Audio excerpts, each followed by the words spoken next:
तानी। हाँ हो, का कहतरू? अरे एगो चीज मांगल चाहतानी आपसे। आ कैसन चीज हो? अरे आपसे आज तक कुछ मंगली नहीं। ई तो बात सही हाँ कहतरू। तो आज मांगतानी, नाही मत कर। अरे भाई नाही ना कर, बोल। हाँ तले सुनी। बताओ। ये सैया ले ले अइहा पंचशील सड़िया ना।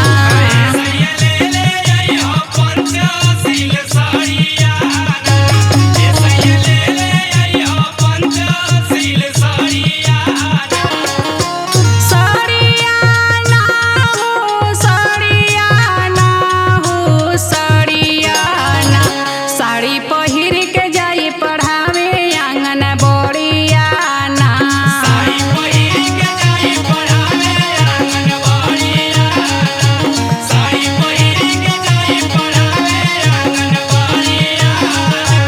अच्छा तो तोहके पंचशील साड़ी चाहिए?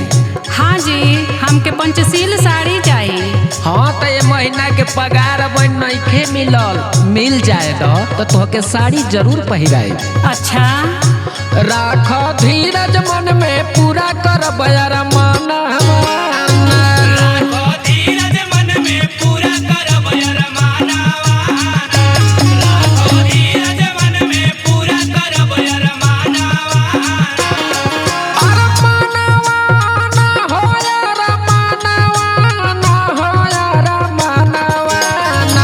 बाबा साहब के मिशन चलावे तोहर सजानवा।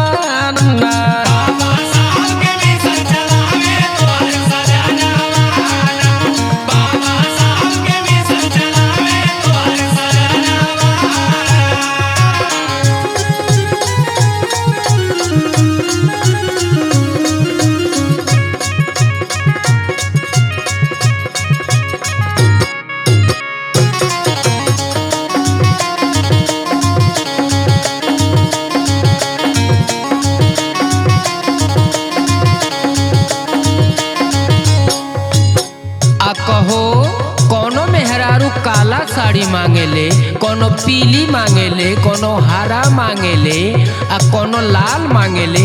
आ काहे तू पंचशील के साड़ी मांगतारू? सुनी सुनी, हमो मेहरारून में कना है। हाँ। जौन मेहरारू पंचशील का मतलब जान जाई ना। हाँ। वो नीली पीली ना मांगी। अच्छा आ सुनी सुनी। हाँ? सड़िया नहीं। अच्छा। एगो औरी बात बा। अब का बात बा? हमके सारनाथ घुमा दा, बुध के दर्शन उहाँ करा दा।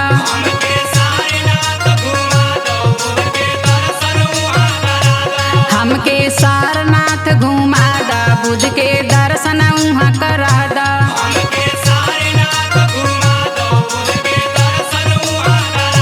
हमके चला घुमा दा महू के नगरिया ना।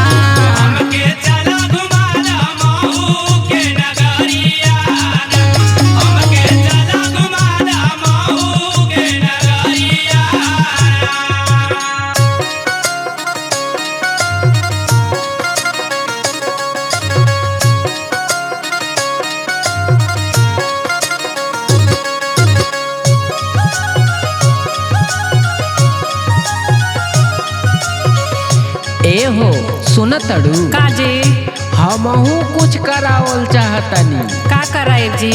हाँ तो ल सुना का कराई। सुनाई।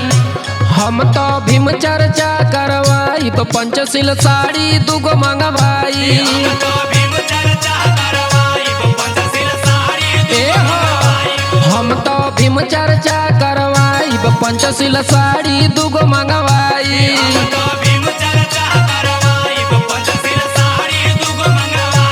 एगो सवेरे पहिरी है, एगो पहिरी है सांझिया ना।